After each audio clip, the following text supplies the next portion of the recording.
আসসালামু আলাইকুম রহমতুল্লাহি ওয়া বারাকাতুহু। আলহামদুলিল্লাহি রাব্বিল আলামিন ওয়াল আকিবাতু লিল মুত্তাকিন। আম্মা বাদ। শুরু হচ্ছে শব্দে শব্দে দর্সে কোরআনের। আজ আমরা উপনীত হতে পেরেছি আল্লাহ সুবহানাহু ওয়া তাআলার অশেষ কৃপায় পার্ট নম্বর 91, সূরা আল মুরসালাতের দ্বিতীয় অংশ। ইনশাআল্লাহ বিইذনিল্লাহ ওয়া মা তাওফীকি ইল্লা বিল্লাহ, আলাইহি তাওয়াক্কালতু ওয়া ইলাইহি উনীব। أعوذ بالله من الشيطان الرجيم.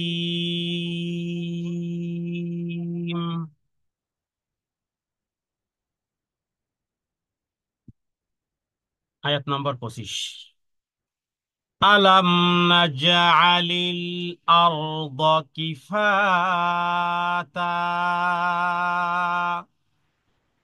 أحياء وأمواتا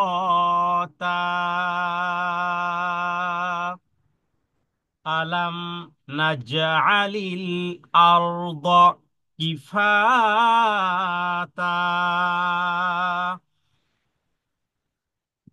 আল্লাহ তাআলা প্রশ্ন করেছেন যে আমি কি সৃষ্টি করিনি এই পৃথিবীকে, আরদা মানে জমিনকে, আলাম আমি কি করিনি, নাজআল সৃষ্টি করা, জমিনকে, কিফাতা অর্থাৎ যেটি সবকিছুকে ধারণ করে। পৃথিবীর সবকিছু ধারণ করতেছে, মৃত্যু ব্যক্তিকেও ধারণ করতেছে, জীবিত ব্যক্তিদেরকেও ধারণ করতেছে। মৃত্যু ব্যক্তিদেরকে তার পেটের মধ্যে রেখেছে, আর আমাদেরকে তার পিঠের উপরে রেখেছে। আবার এই জমিন, আল্লাহ তাআলা জমিনকে এমন করে এতেদাল বানিয়েছেন যে 100 তলা বিল্ডিংকেও সে ধরে রাখে, আবার বীজের অঙ্কুর বীজকেও সুন্দরভাবে মাটি ভেদ করে উপরে উঠতে সাহায্য করে। তাহলে এটা হলো এতেদাল। আল্লাহ তাআলা এই জমিনকে আমাদের জন্য, গোটা পৃথিবীর সবকিছুর জন্য আল্লাহ তাআলা ধারণকারী হিসেবে বানিয়েছেন, অর্থাৎ যাবতীয় রাখার পাত্র বলা যেতে পারে। মৃত্যু ব্যক্তিদেরকেও রাখা এখানে, আবার জীবিত ব্যক্তিরাও এই জমিনের উপরে চলাফেরা করে। তাহলে এটা সমস্ত মানুষের জন্য ধারণকারী হিসেবে কি আমি এই জমিনকে তোমাদের জন্য পরিগণিত করিনি? আহইয়াআন ওয়া আমওয়াতা, জীবিত এবং মৃত্যু অর্থাৎ জীবিতদের জন্য এই জমিন, মৃত্যুদের জন্য এই জমিন, ভালো মানুষের জন্য এই জমিন, পাপাচারী তাদের জন্য এই জমিন। এই জমিন জীবিত মানুষকে তার পৃষ্ঠে রেখেছে এবং মৃত্যু মানুষদেরকে তার পেটে ধারণ করেছে। অথবা এই জীবিত ব্যক্তিদের জন্য বসবাস এবং আবাসনের ব্যবস্থা যেমন জমিনের উপরে, আবার মৃত্যুদেরকে মারা যাওয়ার পরে তাদেরকে দাফনের মাধ্যমেও। তার মানে কেউ জমিনের নিচে, কেউ জমিনের উপরে, উভয়ের জন্যই প্রয়োজন। মৃত্যু ব্যক্তিদের জন্য এই জমিন প্রয়োজন। তাদেরকে দাফন করতে হলেও 3.5 হাত জায়গার প্রয়োজন, 3.5 হাতের মালিকানা। চাই আমির চাই ফকির, সকলের জন্য একই মালিকানা। তাহলে আল্লাহ তাআলা এখানে জমিনের গুরুত্ব আরোপ করেছেন। এবং দেখুন, আমাদের যাবতীয় খোরাক জমিন থেকে আল্লাহ তাআলা উৎপাদন করেন, যদিও এটা লিখিত হয় আসমান থেকে। কারণ আল্লাহ তাআলা বলেছেন অফিস সামাই রিজকুকুম ওয়া মা তুআদুন, তোমাদের রিজিক কিন্তু আসমান থেকে আসে, মানে আসমান থেকে ফায়সালা হয়। এরপরে আমরা জমিন থেকে সমস্ত ধরনের রুটি রুজি পাই। আবার আমাদের শরীরের দুটি অংশ, একটা হলো রুহু, আর একটি হলো দেহ। দেহের হৃষ্টপুষ্টতা আসে জমিন থেকে, আর রুহের হৃষ্টপুষ্টতা আসে আসমান থেকে। তাহলে আমাদের শরীরে দুটি জিনিস প্রয়োজন, একটা হলো শরীরের সুস্থতা, ঠিক অনুরূপভাবে আত্মার পরিশুদ্ধতা। আত্মার পরিশুদ্ধতা আসবে কোত্থেকে? আত্মার পরিশুদ্ধতা আসবে আসমান থেকে ওহীর মাধ্যমে। আর জমিনের পরিশুদ্ধতা আসবে কোত্থেকে? জমিনের সুস্থতা আসবে, শরীরের সুস্থতা আসবে জমিন থেকে। তো আল্লাহ তাআলা এখানে এই জমিনের গুরুত্ব, জীবিত এবং মৃত্যু উভয়ের কথা উল্লেখ করেছেন। এরপরে وجعلنا فيها رواسي شامخات وأسقيناكم ماء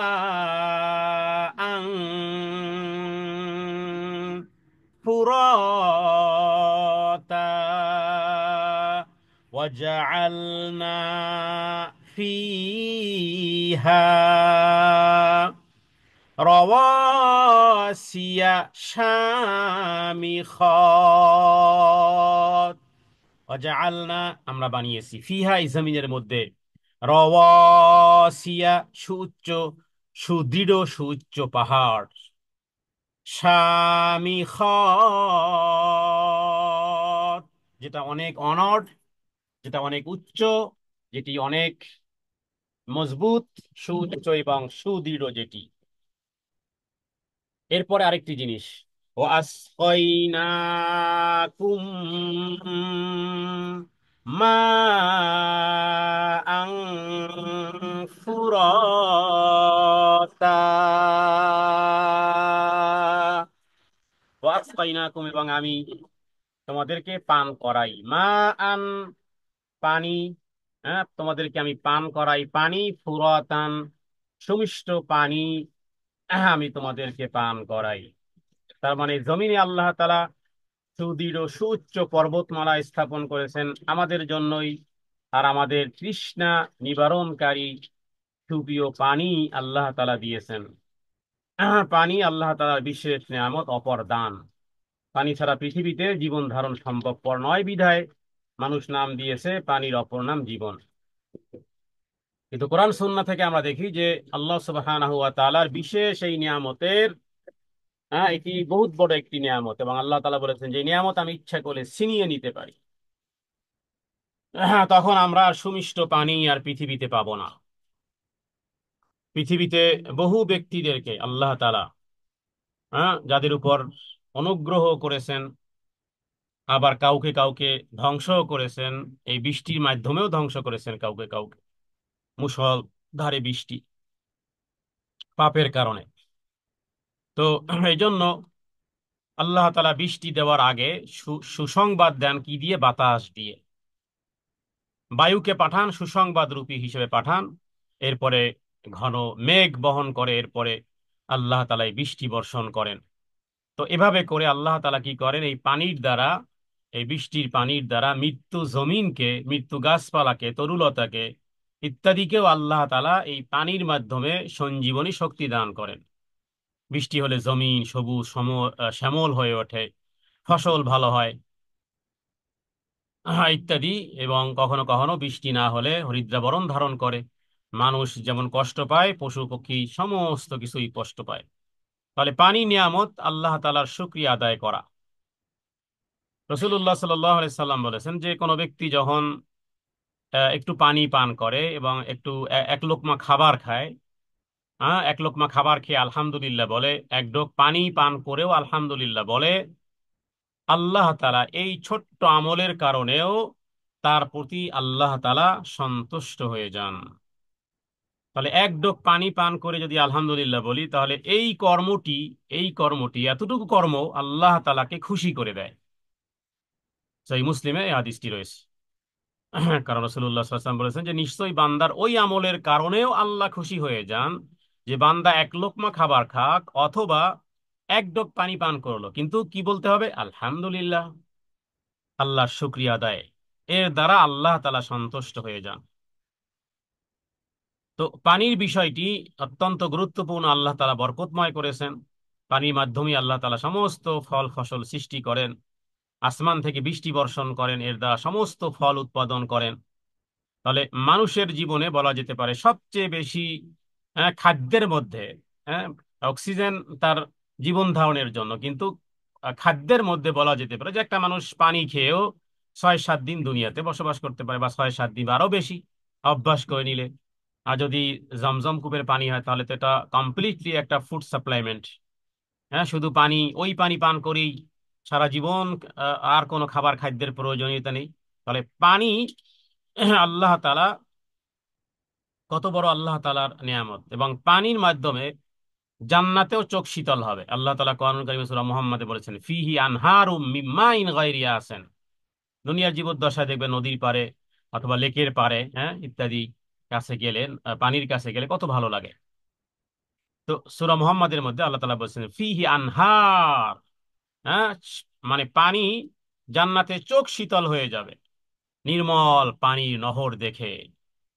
এবং আরেকটি মজার বিষয় যে জাহান্নামীরা, তারা, জাহান্নামীরাও জাহান্নামে পানি খুঁজবে, জাহান্নামীরাও পানি খুঁজবে। এবং জান্নাতীদেরকে, সূরা আরাফের একটি আয়াত থেকে, যে জান্নাতে জাহান্নামীরা জান্নাতীদের কাছে বলবে যে তোমাদেরকে আল্লাহ তাআলা যে পানি দিয়েছেন সেই পানি একটু আমাদেরকে একটু ঢেলে দাও, অথবা আল্লাহ তাআলা তোমাদের জন্য জীবিকা হিসেবে যা দিয়েছে তা থেকে একটু দাও। কিন্তু জান্নাতের এই পানি জাহান্নামীদের জন্য হবে না। তাহলে দেখুন, হ্যাঁ, রমজান মাসে সিয়াম রাখলে আমরা পানির গুরুত্ব বুঝি।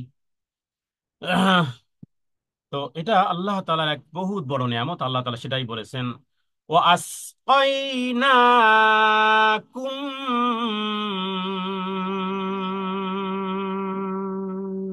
মা আন ফুরাতা, এবং আমি তোমাদেরকে পানি পান করাই সুমিষ্টীয় পানি, সুমিষ্ট পানি। আল্লাহ তাআলার এই বহুত বড় নিয়ামত। এই পৃথিবীর অভ্যন্তরে সুপ্রিয় পানি সৃষ্টি করেছেন আল্লাহ তাআলা, সুপ্রিয় পানি, নদী, খাল প্রবাহিত ইত্যাদি। তো আল্লাহ তাআলা এগুলো সৃষ্টি করেছেন।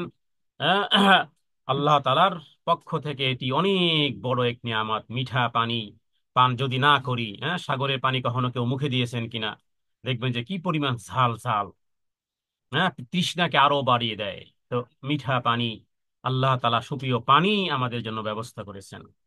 তো এগুলোর নিয়ামতকে যারা স্বীকার করে না, হ্যাঁ, এগুলোকে খেয়াল করে যারা রবের দিকে ধাবিত হয় না, তাদের জন্য দুর্ভোগ। ওয়াইলু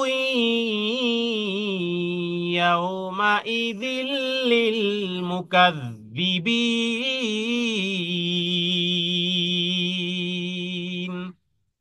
এই আয়াতটি মোট 10 বার এসেছে এই সূরার মধ্যে। ওয়াইলু, তাদের জন্য দুর্ভোগ, ইয়াউমা ইদিন, সেই দিন, লিল মুকাযযিবিন, কারা এই মুকাযযিবিন মানে?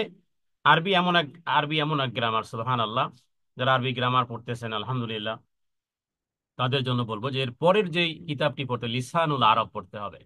লিসানুল আরব, তাহলে বোঝা যাবে যে এক শব্দের কত শত অর্থ হয় আরবির। হ্যাঁ, সব ভাষাতেই আছে, কিন্তু আরবি এত ব্যাপক যে এট এ টাইমে নেগেটিভ পজিটিভ এট ই টাইমে বোঝায়।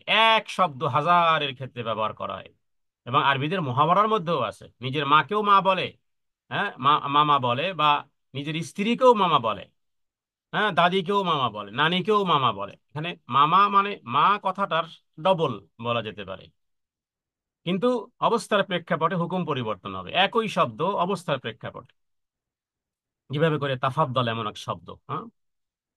তো আরবির লিসানুল আরব পড়ার মাধ্যমে যে কি পরিমাণ অর্থ! তো এখানে ওয়াইলুন ইয়াউমাইযিল লিল মুকাযযিবিন মানে কি? এই যে আল্লাহ তাআলার যে কুদরত, হ্যাঁ, যে কর্মকৌশল, যে নমুনা, যে নিয়ামত, আল্লাহ তাআলা এই পৃথিবী জমিন সৃষ্টি করেছেন কোন কাজে? অথচ সবাই আমরা ব্যবহার করতেছি। আমাদের মা বাবা, দাদা দাদি, নানা নানি যারা মারা গেছে, ওদের কোথায় রেখেছি আমরা? মাটির তলদেশে রেখেছি। তার মানে, হ্যাঁ, আমরা ফায়দামান নিয়েছি, জমিনের উপরে চলতেছি, হ্যাঁ, হাঁটতেছি অথবা বসতেছি অথবা, হ্যাঁ, গাড়িতে, বিমানে, যেটাই হোক না কেন, এগুলো সব আমরা গ্রহণ করতেছি। অথচ এটা এটা দেখেও, এটা গ্রহণ করেও, তারপরেও আমরা রবের সন্তুষ্টি, রবের দিকে ধাবিত হই না। তাহলে এটা যেন এই মুকাজ্জিবিন অর্থ সেটাই, যে আল্লাহর এই কুদরত এগুলো দেখেও যারা না দেখার ভান করে, অথবা যারা আনুগত্যের মস্তককে যারা অবনত না করে, এদের জন্য সতর্ক বার্তা। তাদের জন্য মুকাজ্জিবিন মানে ধ্বংস, মুকাজ্জিবি মানে শাস্তি, মুকাজ্জিবি মানে ক্ষতি, মুকাজ্জিবিন মানে মিথ্যা আরোপকারী। শত সহস্র অর্থ হতে পারে। নেয়ামতের অস্বীকারী, হ্যাঁ, এগুলো আল্লাহ তাআলার দেয়া নেয়ামত। পানি আল্লাহ তাআলার দেয়া নেয়ামত। দৈনিক কতবার পানি পান করি? এগুলো সেগুলো পানি এবং খাবার, খাদ্য একসাথে খাবার খাচ্ছি। হ্যাঁ, প্রস্তাবের রাস্তা দিয়ে যদি একটা ভাত যেত তাহলে কি হতো? তো আল্লাহ তাআলা যে ফিল্টারিং ব্যবস্থা আমাদের শরীরের মধ্যে রেখেছেন পানির মাধ্যমে, যে আমাদের কিডনি বলেন, সমস্ত শরীরের অর্গানগুলো যে কাজ করতেছে, তো আল্লাহ তাআলাই দেয়া নিয়ামত। তাহলে পানি পান করে যদি আলহামদুলিল্লাহ বলে বলতে যদি ভুলে ভুলে যায়, অভ্যাসে যদি পরিণত না হয়, তাহলে সেটা বলবো এটার নাম হলো অমনোযোগিতা। তো যারা আস্তে আস্তে করে অমনোযোগী, এরপরে আস্তে আস্তে গাফেল, এরপরে আস্তে আস্তে ভুলে যাওয়া, এরপরে আস্তে আস্তে এখান থেকে দূরে সরে যাওয়া, তো যদি এমনটি হয় তাহলে মনে রাখতে হবে ওয়াইলুন ইয়াউমাইযিল লিল মুকাযযিবিন, মানে এমন একদিন আসবে যেদিন প্রতিটি জিনিসের হিসাব দিতে হবে। আর না দিতে পারলে ধ্বংস, না দিতে পারলে শাস্তি, না দিতে পারলে ক্ষতি।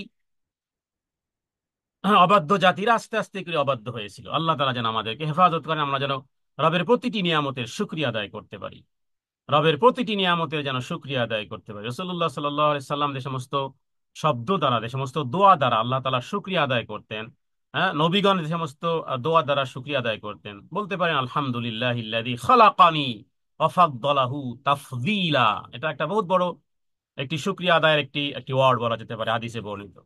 সালাতের পরে আপনারা নিয়মিত পড়েন আল্লাহুম্মা আইন্নি আলা যিকরিকা ওয়া শুকরিকা ওয়া হুসনি ইবাদাতিক। তাহলে আল্লাহ তাআলা দেয়া নিয়ামতের যেন আপনি স্বীকার করলেন। হ্যাঁ, সুলাইমান আলাইহিস সালাম দোয়া করে রাব্বি আউজি'নি আন আশকুরা নি'মাতাকা আল্লাতী আন'আমতা আলাইয়া ওয়া আলা ওয়ালিদাইয়া ওয়া আন আমালা সালিহান তারদাহ ওয়া আদখিলনি বিরাহমাতিকা ফি ইবাদিকাস সালিহিন। অনুকামী আয়াত। তো এভাবে করে তারা শুকরিয়া আদায় করতেন। লাইন শাকারতুম লা আযীদান্নাকুম, শুকরিয়া আদায় বেশি করে করো, নিয়ামত আরো বাড়িয়ে দেব। হ্যাঁ, সবচেয়ে বড় কথা হলো আমার রব খুশি হয়ে যান। আমার রব যদি খুশি হয়ে যান আর কিচ্ছু লাগবে না আমার। হ্যাঁ, রবের সন্তুষ্টি। তো এই জন্য শুকরিয়া আদায় যদি কেউ না করে, তাহলে আস্তে আস্তে করে এভাবে করে নিয়ামতের নাশুক করা হয়। 29 নম্বর আয়াত, ইনতালিকু ইলা মা কুনতুম বিহি তুকাযযিবুন।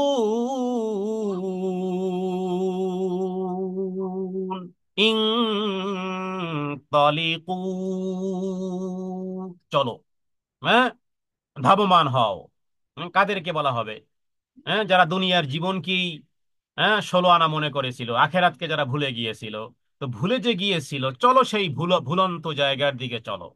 ইনতলিকু মানে ধমক, কোথায়? যেই জিনিসকে তুমি অস্বীকার করেছিলে, যেই জিনিসকে তুমি ভেবেছিলে কবে হবে, কবে হবে কিয়ামত, কবে হবে এই শাস্তি, কবে হবে, যেই জিনিসকে অস্বীকার করেছিলে বা ভুলে গিয়েছিলে, সেই দিকে চলো। এখনই দেখবে, চোখের সামনে এখনই দেখবে। তো এটা কত বড় আফসোসের। আগে তো টের পেয়ে গেছে, টের তো পেয়ে গেছে মরণের সময়। ইনতালিকু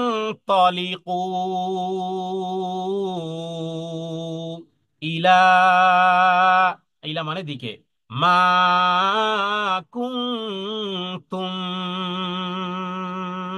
বিহি, তাদেরকে বলা হবে চলো ওই জিনিসের দিকে, হ্যাঁ, যেই জিনিসকে তোমরা দুনিয়ার জীবদ্দশায় দুর্কিবাত বলেছিলে, তুকাজ্জিবুন মিথ্যা আরোপ করেছিলে, জাহান্নামকে অবিশ্বাস করেছিলে, ওই সেই জাহান্নামের দিকেই চলো। যেই জিনিসকে অস্বীকার করেছিলে, যেই জিনিসের অস্তিত্ব নাই বলে, অথবা যেই জিনিসকে মিথ্যা আরোপ করেছিলে, যার শাস্তিকে ভয় পাওনি দুনিয়ার জীবদ্দশায়, হুম, এবার সেই দিকেই চলেন। ইনতালিকু ইলা মা কুনতুম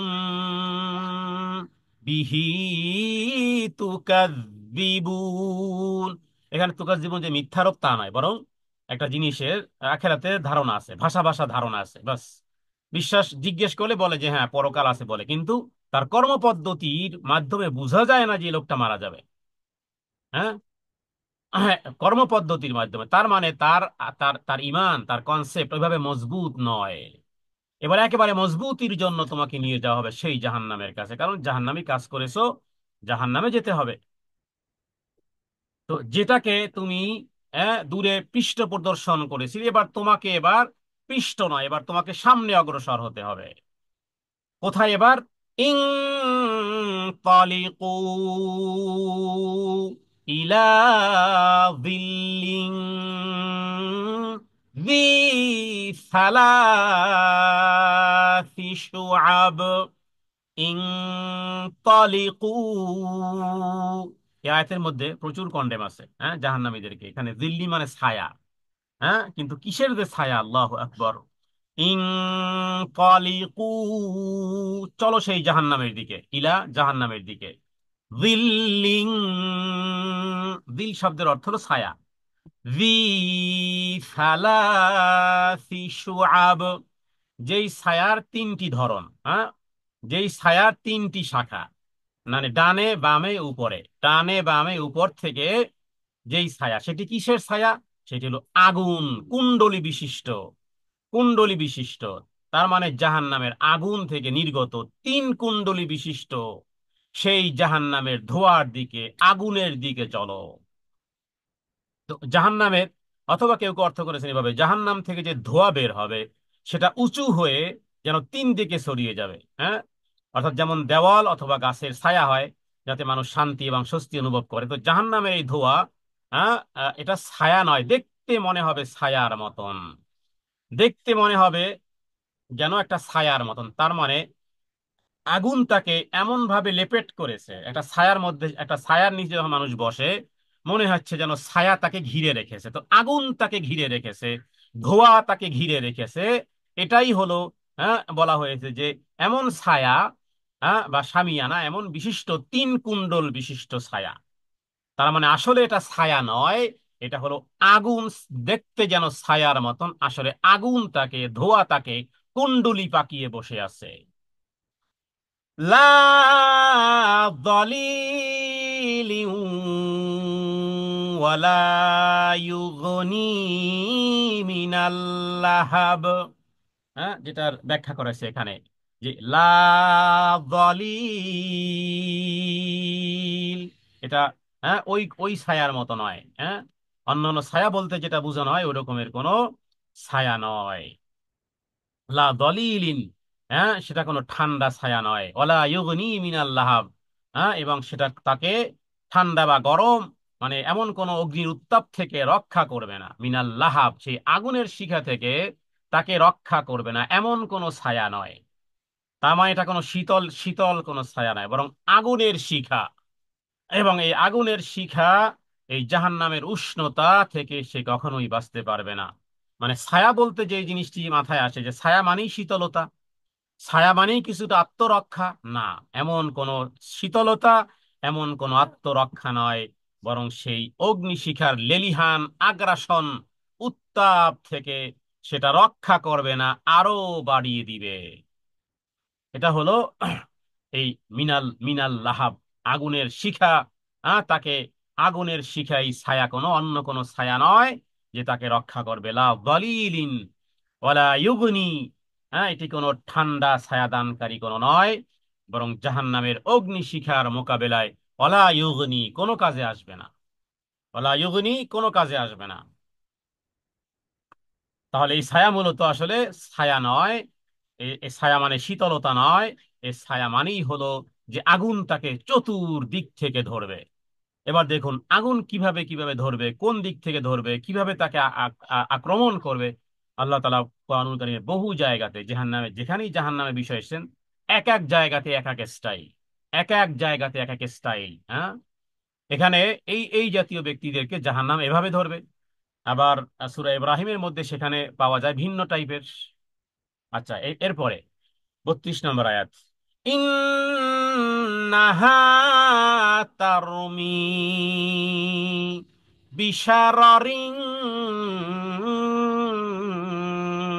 কাল কসর, সেই জাহান্নাম, জাহান্নামের মধ্যে যে নিক্ষেপ করা হবে, ইন্নাহা তারমি, হ্যাঁ, রমাই আরমি মানে নিক্ষেপ করা। তো জাহান্নামের মধ্যে যে তাকে নিক্ষেপ করা হবে, এবং সেই জাহান্নামের আগুনের মধ্যে যে স্ফুলিঙ্গ, সেটি এক একটি যেন কাল কসর, হ্যাঁ, এক একটি অগ্নি স্ফুলিঙ্গ, যেন এক একটা অট্টালিকা তুল্য। এক এক একটা আ, আ, এক একটা জাহান্নামের, যেই জাহান্নামের যে অগ্নি স্ফুলিঙ্গ, সেটি একটা স্ফুলিঙ্গ। বিশেষ করে যদি আপনি এই যে সমস্ত আগুনগুলো, কয়লার আগুন যখন খুব লাল হয়ে যায়, তখন আপনি যদি আগুনের কয়লা নাড়া দেন, তো দেখবেন এক ধরনের ছোট্ট ছোট্ট স্ফুলিঙ্গ বের হয়। তো এটাকে, জাহান্নামের সেই স্ফুলিঙ্গকে বলা হয়েছে সে একটা বিশাল একটা অট্টালিকা সদৃশ্য। অথবা কেউ কেউ উল্লেখ করেছেন যে এখানে কাল কসর বলতে বড় বড় গাছের গুড়িকেও বলা হয়। এ ব্যাপারে সাহাবায়ে কেরাম থেকে ব্যাখ্যা আছে। আব্দুল্লাহ ইবনে আব্বাস রাদিয়াল্লাহু আনহু বলেছেন যে আমরা কসর বলতে তিন চারজন লোক, হ্যাঁ, কি বলে, এই দাঁড় করালে যেভাবে করে এরকম হতো, আমরা এটাকে মোটামুটি এটা কসর পর্যন্ত বলতাম, এরকমের ঘরকে বা এরকমের ইকে। তাহলে বোঝা যায় যে কাঠের এই বৃহত্তম স্ফুলিঙ্গ গাছের বড় বড় গুড়ির মতন এক একটি আগুনের স্ফুলিঙ্গ। অথবা কেউ কেউ বলেছেন এভাবে, কাআন্নাহু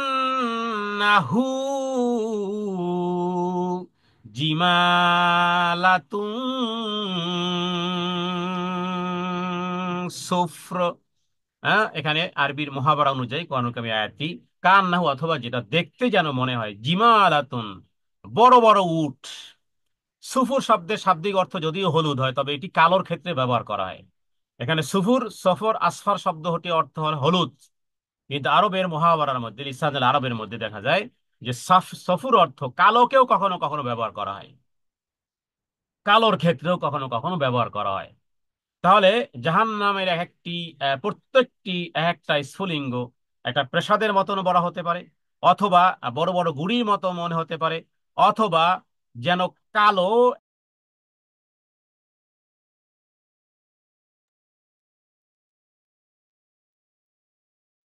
তাহলে জাহান্নামের এক একটি,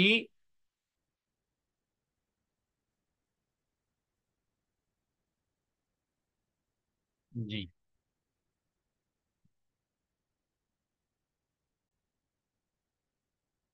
জাহান্নামের এক একটি স্ফুলিঙ্গ প্রাসাদের মতো বড়, এবং বলা হয়েছে যে যেন চারিদিকে উঠতে থাকবে, তখন মনে হবে যেন কালো বা কিছুটা হলুদ বর্ণের উট সমূহ যেন লাফালাফি করতেছে।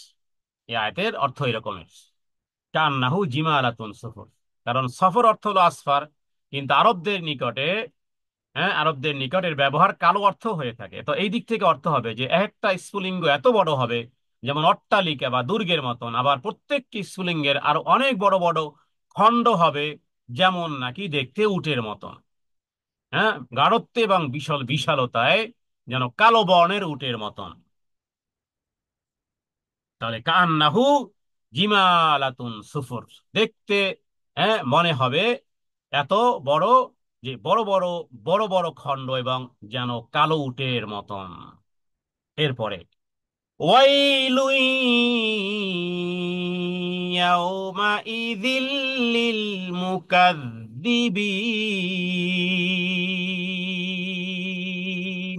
দুর্ভোগ তাদের জন্য কিয়ামতের দিন, ওই জাতীয় ব্যক্তিদের জন্য সেদিন আল্লাহর শাস্তিকে যারা অবিশ্বাস করেছে, যারা জাহান্নামের এই ভয়াবহতা আযাব, জাহান্নামকে, জাহান্নামের শাস্তি, কর্মের ফল খারাপ হলে যে জাহান্নামে যেতে হবে, এটাকে যারা দুনিয়ার জীবদ্দশায় যারা ভুলে গেছে, তাদের জন্য সতর্ক সংকেত, তাদের জন্য ধ্বংস, তাদের জন্য শাস্তি, তাদের জন্য চরম ভোগান্তির বিষয়টি হলো ওয়াইলু ইয়াউমাইযিল লিল মুকাযযিবিন।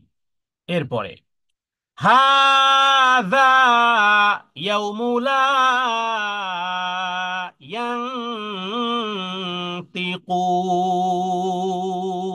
ইয়ানতিকুন। হাত, এটি আরেকটি দৃশ্য, কিয়ামতের দিন আরেকটি দৃশ্য, যে তারা কিয়ামতের দিন কথা বলতে পারবে না। এটার দুইটা অর্থ, এক হলো যে জবান আল্লাহ বন্ধ করে দিবেন, সূরা ইয়াসিনের সূত্র পাওয়া যায়। আর এক হলো যে কি কি কথা বলবে, জবাবটা কি দিবে। আপনি যদি অন্যায়কারী হন, প্রচুর অন্যায়কারী হন, আপনাকে পুলিশ গ্রেফতার করেছে, এবার আপনার সাক্ষাৎকারে যখন বলা হচ্ছে এবং আপনি আসলেই ওর সাথে দায়ী, তা কি বলবেন? আপনার তো জবাব, কথা বলার আপনার মুখ চেপে ধরা হয়নি, আপনার সব ঠিক আছে, কিন্তু আপনি কি জবাব দিবেন? হ্যাঁ, ওই যে রিমান্ডে নিচ্ছে হাসতেছে, রিমান্ডে নিচ্ছে কাঁদতেছে, কি বলবে? বলার কিছু আছে? বলার তো কিছু নেই। আসলে সে তো ওই কাজ করেছে। তো এটা এরকমের অর্থ হতে পারে, হাযা ইয়াউমু লা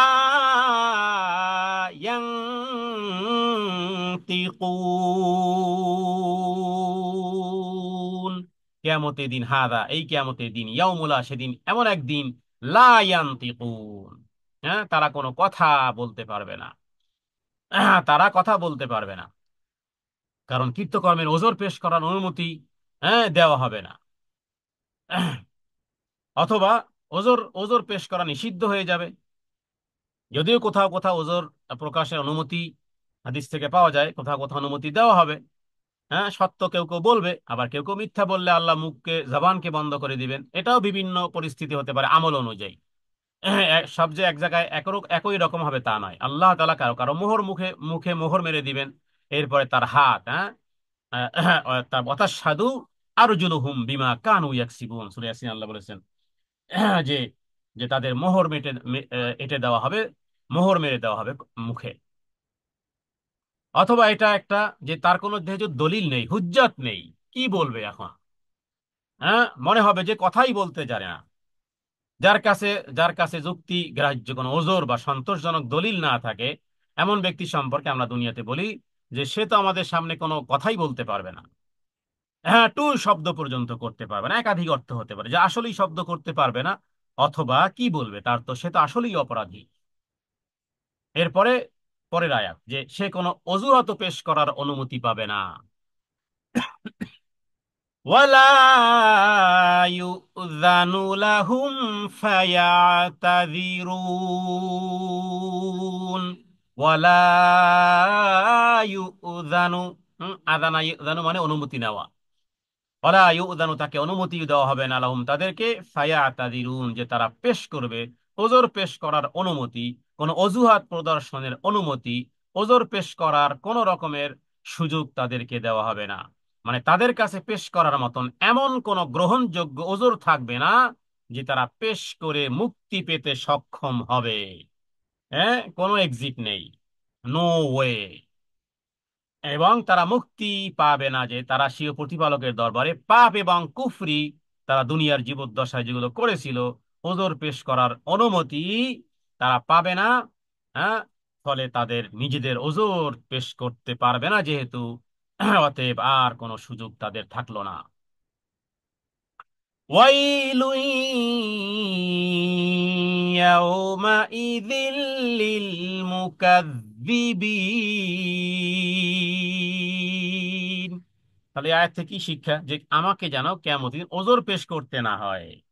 এই জন্য আব্দুল্লাহ ইবনে ওমর রাদিয়াল্লাহু তাআলা আনহু বলতেন যে হাসিব ক্বাবলা হিসাবিক, নিজের হিসাব নিজেই নাও। ইকরা কিতাবাক কাফা বিনাফসিকাল ইয়াউমা আলাইকা হাসিবা, তোমার হিসেব নেওয়ার আগে নিজের হিসাব এখানে নাও।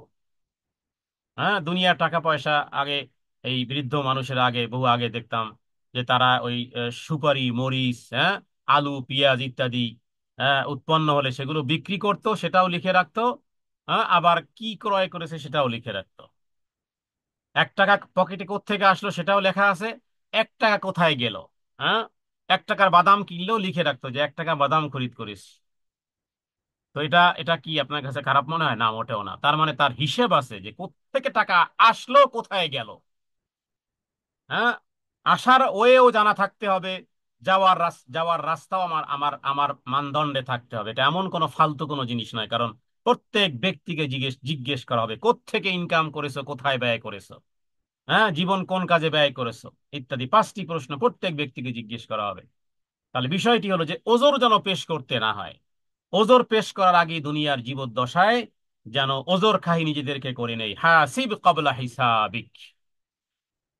তাহলে ওই জাতীয় সংবাদগুলোর সম্মুখীন যেন না হতে হয়। যদি ওই জাতীয় সংবাদের সম্মুখীন হতে হয়, হ্যাঁ, যে তওবার তো সুযোগ পাইনি, ভালো কাজ তো করতে আসতে পারিনি, আরেকটু সময় যদি পেতাম তাহলে একটু দান সদকা করে আসতাম, যেভাবে করে আল্লাহ তাআলা ঘটনা শুনিয়েছেন সূরা মুনাফিকুনের মধ্যে। মুনাফিকরা মৃত্যুর আগে তারা বলে, লাউলা আখরাতানি ইলা আজালিন করিব ফাসাদদাকা ওয়া আকুম মিনাস সালিহিন। যদি আরেকটু সময় যদি দেওয়া হতো, লাউলা আখরাতানি, একটু যদি সময় দেওয়া হতো, ফাসাদদাকা, একটু সদকা করে আসতাম, না আর সময় দেওয়া হবে না। একটু সময় যদি হয় একটু সংশোধন করে আসতাম, না আর কোনো সময় দেওয়া হবে না। তাহলে তার ওজর তো থেকেই গেল।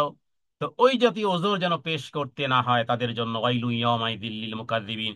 যদি ওজরটা যদি দুনিয়ার থেকে যদি মিটমাট না করে যায় তাহলে কিন্তু দুর্ভোগ তাহলে কিন্তু শাস্তি, তাহলে কিন্তু ভয়াবহতা।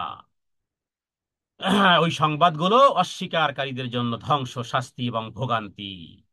এরপরে হাযা ইয়াউমুল ফাসলি জামানাকুম ওয়াল আউয়ালিন। এটি হলো কিয়ামতের এমন এক দৃশ্য যে আদম আলাইহিস সালাম থেকে শুরু করে ইসরাফিলের সিংহায় ফুৎকার দেওয়ার আগ মুহূর্ত পর্যন্ত প্রত্যেক নারী বলেন, পুরুষ বলেন, হিজড়া বলেন, যেই যেই যেই যেই হোক না কেন, এমনকি ইয়াজুজ মাজুজও, কারণ তারাও যুররিয়াতে আদম, তারাও ইয়াজুজ মাজুজ ও যুররিয়াতে আদম, সবাইকে আল্লাহ তাআলা একত্রিত করবেন চূড়ান্ত ফায়সালার দিন। এটা হলো সেই দিন। হাযা ইয়াউমুল ফাসল, ফসলের দিন, ফায়সালার দিন। জামানাকুম, তোমাদেরকে একত্রিত করব। ওয়াল আউয়ালিন, মানে আউয়াল থেকে আখের, ফার্স্ট টু লাস্ট। এটা হলো সেই বিচারের দিবস। তোমাদের সবাইকে আমি ফায়সালার দিন, হ্যাঁ, সবাইকে, তোমাদেরকে পূর্ব এবং শেষ পর্যন্ত সবাইকে আমি একত্রিত করব। আল্লাহ তাআলা সমস্ত বান্দাদেরকে সম্বোধন করে বলবেন, আমি তোমাদের পূর্বাপর সকলকে আমার পরিপূর্ণ শক্তি দ্বারা ফয়সালা করার জন্য একই ময়দানে, একই ময়দানে, একই জায়গাতে, ফার্স্ট টু লাস্ট, সৃষ্টিকুলের মধ্যে সবাইকে, সমস্ত জাতিসমূহকে এক জায়গাতে সমবেত করা, একত্রিত করার কথা আল্লাহ তাআলা ঘোষণা করেছেন, করবেনই করবেন। এটা হলো সেই দিন। হাযা ইয়াউমুল ফাসলি জামা'নাকুম ওয়াল আউয়ালিন। এরপর আল্লাহ একটা চ্যালেঞ্জ দিচ্ছেন, চ্যালেঞ্জ, পারলে সেটাকে ঠেকাও, পারলে ঠেকাও। ফাইন কানা লাকুম কাইদুন ফাকিদুন। ফাইন কানা লাকুম, যদি তোমাদের পক্ষে সম্ভব হয়, লাকুম, তোমাদের জন্য যদি হয়, কাইদুন, কাইদ মানে কোন রকমের চক্রান্ত, ফাকিদুন বা কোন কৌশল, কোন রকমের চক্রান্ত, কোন রকমের অপকৌশল, যদি পারো, পারলে ঠেকাও। ওই যে আমি সবাইকে যে একত্রিত করব, সবাইকে, হ্যাঁ, সবাইকে বলতে গেলে ডান্ডা বেরি, সবাইকে ডান্ডা বেরি তো, সবাইকে যদি ডান্ডা বেরি, সবাইকে কিয়ামতের ময়দানে উপস্থিত, তো কে পারলে ঠেকাবে? এখানে তো কেউ কাউকে ঠেকায়, কিন্তু সেখানে, সেখানে কে কাকে ঠেকাবে? আল্লাহ তাআলা সেই, সেই কথাই যেন, সেই চ্যালেঞ্জ আল্লাহ তাআলা, সেই চ্যালেঞ্জ আল্লাহ তাআলা দিয়েছেন। ফাইন কানা লাকুম কাইদুন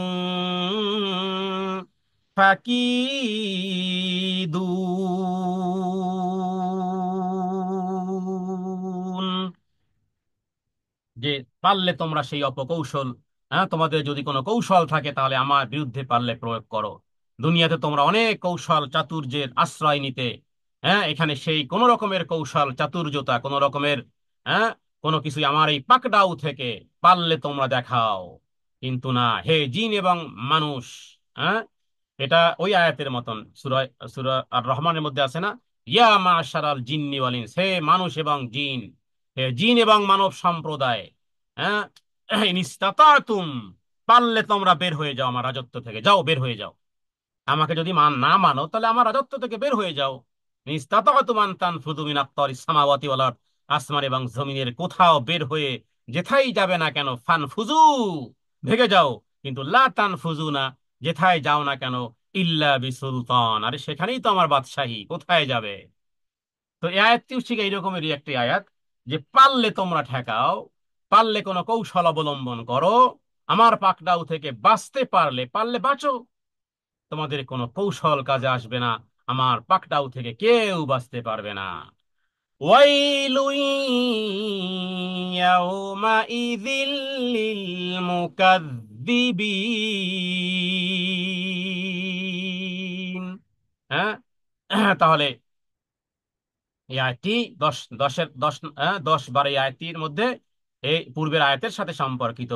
যে মিথ্যারোপকারীদের জন্য সেদিন দুর্ভোগ। তার মানে এই দিনকে, এই হাজিরা দেওয়ার দিন, হ্যাঁ, সবাইকে উপস্থিত হওয়ার দিন, মালিক ইয়াউমিদ্দিন, ইয়াউমুল ফাসলের দিন, হিসাব নিকাশের দিন, সবাইকে একত্রিত হওয়ার দিনকে যারা ভুলে যায়, তাদের জন্য দুর্ভোগ, তাদের জন্য বড় দুর্ভোগ। এই জন্য পরকালকে রাখতে হবে একেবারে সামনে। পরকালকে রাখতে হবে সামনে, দুনিয়াকে রাখতে হবে ডানে বামে অথবা পিছনে। তাহলে কিন্তু আমরা কি করি, আমরা দুনিয়াকে রাখি সামনে, পরকালকে রাখি ওই কখনো যদি সময় সুযোগ হয় একটু বাস ডানে বামে অথবা পিছনে।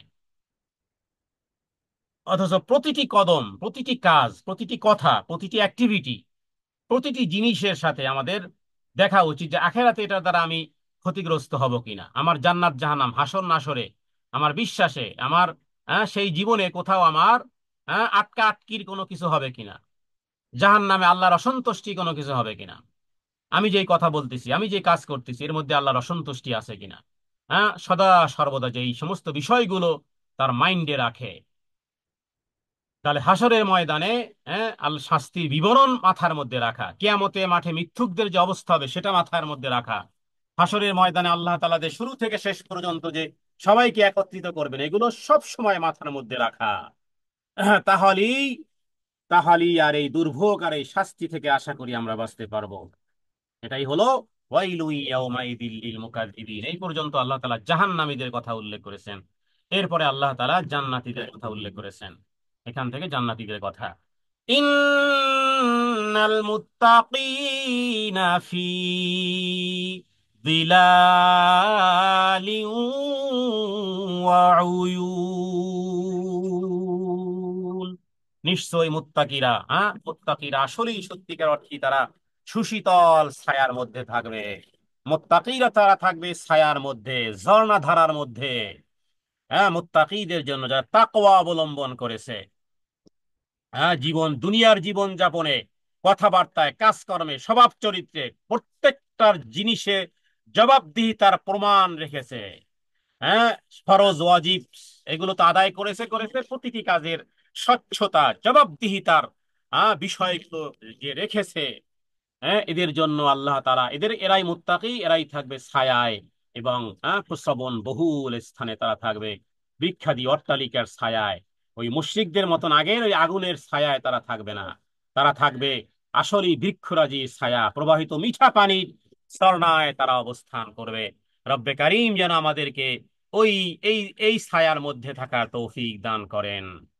এরপরে আর কি আপ্যায়ন, ওয়াফাওয়াকিহা মিম্মা ইয়াশতাহুন, এবং ফলমূল তারা পাবে, মিম্মা সেখানে ওই জান্নাতে, ইয়াশতাহুন তারা যাই চাইবে। তাদের কেমন জায়গায় রাখা হবে যেখানে গাছের ছায়া, ঝর্ণা আর পছন্দের ফলমূল, চাহিদা মতো যা চাইবে, সর্বপ্রকার ফলমূল যখনই ইচ্ছা করবে তখনই সামনে উপস্থিত। এরপরে আবার দেখুন বলাও হবে, অনেক সময় আছে না যে মেহমান বাড়িতে এসেছে, আপনি সবকিছু দিয়েছেন, এরপর বলতেছেন জি শুরু করুন শুরু করুন, মানে আরো সম্মান যে খাবার খাবার শুরু করেন, জি ফলটা নেন, এটা নেন ওটা নেন। ফেরেশতারা আপ্যায়ন সামনেও দিয়ে রেখেছে, আবার বলতেছে কি, কুলু আশরাবু হানি আম বিমা কুনতুম তা'মালুন। কুলু ওয়াশরাবু, হ্যাঁ, ইট অ্যান্ড ড্রিঙ্ক, খাও পান করো, হানিয়াম স্বাদ নিয়ে, বিমা কুনতুম তা'মালুন, ওই যে দুনিয়ার জীবদ্দশায়, ওই যে দুনিয়ার জীবদ্দশায় যা কিছু করতে এটার বিনিময়ে, ওটার বিনিময়ে। হুম, অনুগ্রহ স্বরূপ নয়, কিন্তু দেখুন এখানে একটা শর্ত সারায়ত আছে, একটা টার্ম অ্যান্ড কন্ডিশন আছে, কিছু করতে হবে আপনাকে দুনিয়ায়। এখন আমরা মরে যাইনি, বেঁচে আছি, স্টার্ট দিন, এখনই শুরু করুন, এখনই, এখনই শুরু করুন। তার বিমা কুনতুম তা'মালুন কিন্তু কর্মের সাথে সম্পর্ক, কর্মের সাথে সম্পর্ক, আপনাকে করতে হবে, ত্যাগ দিতে হবে, তিতিক্ষা দিতে হবে, কষ্ট সহ্য করতে হবে, ধৈর্য ধারণ করতে হবে, তাসবিহ তাহলিল পড়তে হবে, রবের শুকরিয়া আদায় করতে হবে, মানে আপনাকে কিছু করতে হবে, বিমা কুনতুম তা'মালুন। যদিও আল্লাহ তাআলা রহমতে মানুষ জান্নাতে প্রবেশ করবে, কিন্তু সেই রহমত লাভ করার মাধ্যম কি, মাধ্যম হলো সৎকর্ম সম্পাদন। ওয়াল আসর ইন্নাল ইনসানা লাফি খুসর, ইল্লাল্লাযিনা আমানু ওয়া আমিলুস সলিহাত ওয়া তাওয়াসাউ বিল হাক্কি ওয়া তাওয়াসাউ বিস সবর। ওই সূরাটি আমাদেরকে জানিয়ে দেয় যে আমাদের কিছু করতে হবে, সাওবিল হক করতে হবে, সাওবিস সবর করতে হবে, ওয়া আমিলুস সলিহাত করতে হবে। হ্যাঁ, চাষাবাদ, জমি ফসল পাওয়ার জন্য কি চাষাবাদ করতে হয় না? বীজ না বুনে যদি ফসল আশা করেন, হ্যাঁ, আঙ্গুর গাছ না লাগিয়েই আঙ্গুর খেতে চান, এটা তো বুঝিয়া বুঝে আসে। তো পরকালের জন্য করতে হবে বিমা কুনতুম তামারুন। তাদেরকে বলা হবে তোমরা দুনিয়ার জীবনে যেই কৃত্যকর্ম ন্যাকামলের বিনিময়ে পবিত্র জীবিকা ভক্ষণ করো, এখানে দিবেন এক, পাবেন 700। একই দেন নাই, কোত্থেকে 700 পাবেন আপনি? হাদিসে বলা হয়েছে না যে সর্বনিম্ন তো 10, আল্লাহ তাআলা অনুগ্রহ করে 1 টাকা আল্লাহ রাস্তায় খরচা করবেন, পাবেন 10 থেকে 700। 1 টাকাই দেননি আপনি, পেয়ে যাবেন না? না, বিমা কুনতুম তামারুন, এক দেন, তারপরে বলেন যে আল্লাহ এক দিলাম, 700 দিও। এক দিলাম আল্লাহ তোমার জন্য, তুমি 700 দিও, কারণ হাদিসে তো 700 পর্যন্ত উল্লেখ করা হয়েছে। আবার সবরের বিষয়টা তো বেহিসাব বলা হয়েছে, তো দিয়েছি তো এক, কিন্তু না দিয়েই যদি বলি, হ্যাঁ, বিমা কুনতুম তামালুন, কিছু করতে হবে। এরপর দেখুন, হ্যাঁ, কর্মকারীদের জন্য আরো সুন্দর আয়াত, ইন্না কাযালিকা নাজজিল মুহসিনিন। আর এভাবেই করি, কাযালিকা এমনি ভাবে, নাজজিল আমরা প্রতিদান দেই, মুহসিনিন নেককার লোকদের। হ্যাঁ, নেককার লোকদের, সৎকর্ম পরায়ণদেরকে, যারা কর্ম করে ওদেরকে পুরস্কৃত আল্লাহ করা দায়িত্ব আল্লাহ তাআলার। হ্যাঁ, আখেরাতে যদি উত্তম পরিণাম আশাবাদী পাওয়ার হও, তাহলে দুনিয়ায় কাজ শুরু করে দাও, নেকি আর কল্যাণের কাজ করে দাও। নেকি আর কল্যাণের জান দাও, মাল দাও, মাল দাও, জান দাও, জানও দিতে হবে, মালও দিতে হবে। হ্যাঁ, সৎকর্মশীলদের জন্য। এই সূরা, এই তাশাহুদের মধ্যে কি বলি, আত্তাহিয়াতু লিল্লাহি ওয়াস সালাওয়াতু ওয়াত তাইয়্যিবাত, দৈহিক, আর্থিক, শারীরিক, হ্যাঁ, ইত্যাদি সব কিছু রবকে দিতে হবে। ওয়াইলুন ইয়াউমাইযিল লিল মুকাযযিবিন। যদি না দেই, যদি না দেই, যা কিছু বললাম যদি না দেই, তাহলে হতে পারে দুর্ভোগ, হতে পারে শাস্তি। হ্যাঁ, আল্লাহ বিরুদ্ধের ভাগ্যে জুটবে জান্নাতের নিয়ামত, আর যদি না করি তাহলে ভাগ্যে জুটবে কি? হ্যাঁ, নিয়ামতের বিপরীত যা তাই, সৌভাগ্যের বিপরীত যা, দুর্ভাগ্য তাই ঘটতে পারে। অতএব, হ্যাঁ, ধ্বংস, শাস্তি, ভোগান্তির মধ্যে যেন আমরা কেউ না পড়ি। কুলু ওয়া তামাত্তাউ কালিলান ইন্নাকুম মুজরিমুন। এই কুলু কিন্তু জান্নাতীদের জন্য নয়, বরং এই কুলু হলো ওই যে মুজরিমুনদের জন্য, যারা অপরাধী, দুনিয়ার জীবদ্দশায় খেয়ে নে। কুলু, দুনিয়ার জীবদ্দশায় খাও, হালাল হারামের তো কোনো বাছ বিচার নেই। অতামাত্তাউ, যা খুশি তাই করে নাও, কলিলান, কয়দিন তুমি বাঁচবে, খুব সামান্যই, অল্প কিছুকাল খেয়ে নাও, আরাম আয়েশ করে নাও। হ্যাঁ, মানুষ বাঁচে কয়দিন বলুন? 60-70 বছর যদি মানুষের হায়াত হয়, কয়দিন আপনি, কয়দিন সুখের সুখের সাগরে ভাসবেন আপনি বলেন? হ্যাঁ, পুরো পুরো 60-70 বছরও তো বাঁচা যায় না। যাদের অট্টালিকা, যাদের, হ্যাঁ, যাদের বিশাল অট্টালিকা, যাদের বিশাল সাম্রাজ্য ছিল, হ্যাঁ, যারা নিজেদের শারীরিক ট্রিটমেন্টের জন্য 40-50 জন, হ্যাঁ, স্পেশালিস্ট যারা রাখতো, খাবার, প্রতিটি খাবার চেক করা আগে, তারপরে, হ্যাঁ, তারা সেটি খাবার খেত। ডাক্তার যখন বলেছে ওকে, তখন গ্রহণ করেছে। এইভাবে টেক কেয়ার করা, এইভাবে চেহারার, এইভাবে শরীরের, এইভাবে সুস্থতার ইত্যাদি টিকতে পেরেছে? কেউ পায়নি। তো আল্লাহ তাআলা অপরাধীদেরকে বলেছেন খেয়ে নিক, ভোগ বিলাস করে নিক, সামান্য কিছু সময় তো করবে, এরপরে মজা লোটা শেষ, বাস, অবশেষে কঠোর আযাব ভোগ করতে হবে। নবী রাসূলগণের মাধ্যমে এই কথা দুনিয়াতে মিথ্যারোপকারীদের জন্য আল্লাহ বলেছেন যে ক্ষণস্থায়ী আরামায়েশের পর কপালে আযাব আছে, কপালে শাস্তি আছে। সুতরাং কিছুদিন পানাহার আর ভোগ করে নাও, আসলে তোমরা অপরাধী, এটা তিরস্কার স্বরূপ কথা। হ্যাঁ, ঠিক আছে মজা করে নাও, এরকমের, ঠিক আছে মজা করতে দেন, মজা করে নিক। হ্যাঁ, পাপীদের জন্য শাস্তির জাতাকল প্রস্তুত হয়ে আছে। ওয়াইলু ইয়াউমাইযিল লিল মুকাযযিবিন। দুর্ভোগ, সত্য প্রত্যাখ্যানকারীদের জন্য, যারা দুনিয়ার জীবনের মজা লুটার জন্য পরকালকে যারা হারায়। হ্যাঁ, পরকালকে যারা হারায়। হ্যাঁ, ছোট্ট একটা ঘটনা মনে পড়লো, যে কোন এক তালবে এলেমের, হ্যাঁ, মসজিদে চাকরি করে, শুয়ে আছে। হ্যাঁ, হঠাৎ করে, ভারতের সম্ভবত কোনো বেশ কয়েকজন আলেম বলেছেন যে এলাকার সর্দারের বাড়িতে হামলা করেছে, এলাকার সর্দারের মেয়ে বুঝতে পেরেছে যে আমাকে হয়তো তুলে নিয়ে যাবে, দৌড়িয়ে গিয়ে অন্ধকার রাতে মসজিদের ইমামের ওই ঘরে গিয়ে আশ্রয় গ্রহণ করেছে। এরপরে তালিবে ইলম অল্প বয়সী ছাত্র মনে ধোঁকা দিচ্ছিল, তো বললো যে আমি তো এখানে একাই থাকি, বললো যে কিছুই করার নেই, আমাকে রাস্তা রাখতে হবে। তো মোমবাতি দিয়ে পড়তেছে, আর একটু পরপর আগুন, আগুনের মধ্যে মোমবাতি দিচ্ছে, মোমবাতির আগুনের মধ্যে নিজের হাতকে দিচ্ছে। হ্যাঁ, তো যেই মেয়ে এসেছে সেই মেয়ে দেখতেছে ব্যাপার কি, একটু পর পর আগুনের মধ্যে হাত দেয়।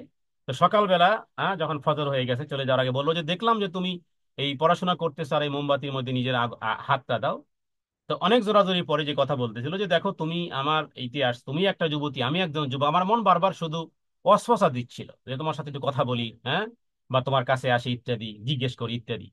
তো এটাও আমার জন্য কঠিন হয়ে যাবে এবং আমি জাহান্নামের আগুনকে ভয় পাচ্ছিলাম। আমি মনকে বলতেছিলাম, হ্যাঁ, যে অন্যায় আচরণ করার আগে জাহান্নামের আগুন স্পর্শ করার আগে দুনিয়ার আগুন দেখো সইতে পারো কিনা। তো এই কথা মনে এই মোমবাতির মধ্যে আমি আমার আঙ্গুলকে প্রবেশ করাচ্ছি। তো যাই হোক, এটি একটি ঘটনা, শিক্ষণীয় কিছু হতে পারে। তো এই কারণে যে এই দুনিয়ার এই যে সমস্ত বিষয়গুলো উল্লেখ করা হয়েছে, যে দুনিয়ার সুখ শান্তির জন্য যারা পরকালকে ভুলে যায়, দুনিয়ার একটু সুখ শান্তির জন্য যারা পরকালকে ভুলে যায়, তাদের জন্য এখানে আল্লাহ তাআলা ধমক দিয়েছেন তিরস্কার স্বরূপ যে মজা করে নাও এখানে, কিন্তু এরপরে এক সময় আসবে যখন শাস্তির জাতাকলে গ্রেফতার হয়ে যাবে। এটাই হলো এরপরে আয়াত, ওয়াইলু ইয়াউমাইযিল লিল মুকাজ্জিবিন, দুর্ভোগ ওই ব্যক্তিদের জন্য, সত্য প্রত্যাখ্যানকারী ব্যক্তিদের জন্য। ওয়াইযা কিলা লাহুমুর কাউ লা ইয়ারকাউন, এবার দৃশ্য ভিন্ন পথ। এটা হলো সালাত আদায় করার জন্য, এখানে রুকুর কথা বলা হলো মূলত আসলে জামাতের সাথে সালাত বা ফরজ সালাত, আল্লাহর সম্মুখে নত হওয়ার বিষয়টি উল্লেখ করা হয়েছে। ওয়াইদা কিলা লাহুমুর কাউ, যখন তাদেরকে বলা হয় ইরকাউ, রুকু করো, মানে অবনত হও, লা ইয়ারকাউন, হ্যাঁ, তারা রুকু করতো না, তারা অবনত হতো না। এখানে সালাতের মধ্যে যেমন মাথা ঝুঁকিয়ে ফেলি, ইসলাম মানে কি, ইসলাম হলো গর্দানকে ঝুঁকিয়ে দেওয়া। আল্লাহ তাআলা ইব্রাহিম আলাইহিস সালামকে বলেছিলেন যে আসলিম, স্যালেন্ডার করো। ইব্রাহিম আলাইহিস সালাম বলেছিলেন আসলামতু লিরাব্বিল আলামিন। এই জন্য দুনিয়ার জীবদ্দশায় যারা ঝুঁকে যায়, হ্যাঁ, তাদের জন্য নয়, বরং যারা ঝুঁকে না, যখন তাদেরকে বলা হয় যে অবনত হও, তারা অবনত হতো না। নামাজ পড়তে বলা হয়, নামাজ আদায় করতো না। এখানে রুকু করা বলতে ওলামায়ে কেরামগণ বলেছে এটা আসলে পূর্ণ সালাতের কথাই বলা হয়েছে। ওয়াইলু ইয়াউমাইযিল লিল মুকাজ্জিবিন, যদি অবনত না হই তাহলে দুর্ভোগ। দুনিয়ার জীবদ্দশায় দুনিয়ার জীবদ্দশায় অবনত হন, তাহলে আর দুর্ভোগ আসবে না ইনশাআল্লাহ। আল্লাহর আদেশ এবং নিষেধাবলীর সামনে মাথা ঝুঁকিয়ে দেন, তাহলে দুর্ভোগ আর আসবে না। সর্বশেষ আয়াত, 50 নম্বর আয়াত এই সূরার, ফাবি আই হাদিসিম বাদাহু ইউমিনুন, এটি বলা যেতে পারে, মানে কোরআনেরও শেষ আয়াত বলা যেতে পারে এরকমের, যে ফাবি আই হাদিসিম বাদাহু ইউমিনুন। সুতরাং হাদিস মানে এখানে কালাম, মানে আল্লাহ তাআলার কালাম, মানে কোরআনের পরিবর্তে আর কোন ফাবি আই, আর কোন কিছু আছে, আর কোন কথা, আর কোন উপদেশ, আর কোন আর্টিকেল, আর কোন কিছুকে আছে বাদাহু এরপরে, ইউমিনুন যারা ঈমান আনবে। তার মানে কোন কথার উপর এরা বিশ্বাস স্থাপন করবে, সুতরাং এরপরে আর এমন কি আছে যার উপর তারা ঈমান আনবে। হক এবং বাতিলের পার্থক্য বুঝিয়ে দেওয়ার পরে, হেদায়েতের স্পষ্ট গাইডলাইন দেওয়ার পরেও আর কোন জিনিস থাকতে পারে, কোরআন নাজিল হওয়ার পরেও, কোরআনের মতন অপূর্ব অলংকারপূর্ণ, তথ্যপূর্ণ, সুস্পষ্ট, প্রমাণদিমণ্ডিত এই সমস্ত বিষয়গুলো থাকার পরেও, আমাদের মধ্যে থাকার পরেও শুনতেছি, ঘরে বাইরে অনলাইনে অফলাইনে কোরআন শুনতেছি, কোরআনের অর্থ কিছু কিছু জানতেছি, কোরআন যে আল্লাহর বিধান জানতেছি, এত বড় জিনিস আমাদের সামনে থাকার পরেও কোন দিকে ধাবিত হচ্ছি, আমাদের মতন আর দুর্ভাগার কে হতে পারে। কোরআনে কোন জিনিস নাই আপনি বলুন, কোন জিনিস নেই? বিবাহ শাদীর কথা কি কোরআনে নেই? ফারায়েজের বিষয় কি কোরআনে নেই? কিন্তু কে শোনে কার কথা? বিবাহ কোরআনের জায়গায় কোরআন, বিবাহ শাদী আমার, কোরআনের জায়গায় কোরআন, আমার সম্পত্তি আমি কিভাবে বন্টন করব, এইভাবে করে কোরআনের সাথে, হ্যাঁ, কোরআনে কোন বিধানটি নেই, আল্লাহ আকবার, সব দণ্ডবিধি সব কিছুর ডিটেলস তিবিয়ানা লিকুল্লি শাইন থাকার পরেও যেন তাদেরকে বলতেছে ফাবি আইয়ি হাদিসিম বাদাহু ইউমিনুন, যে কোরআনের পরিবর্তে, মানে কোরআন তার চেয়ে উত্তম আর কোন কিতাব, এর চেয়ে উত্তম কনস্টিটিউশন, এর চেয়ে উত্তম সংবিধান আর কি হতে পারে। কিন্তু কয়জন মানে যে কোরআন আসলে সংবিধান, জীবনের সংবিধান, হ্যাঁ, পরিবারের সংবিধান, রাষ্ট্রের সংবিধান, গোটা বিশ্বের সংবিধান কে মানে?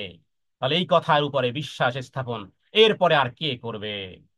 فبأي حديث بعده يؤمنون। রব্বে করিমের কাছে প্রার্থনা করি, হে রব্বে করিম, যা আমরা শুনলাম তা আমল করা তৌফিক দান করো।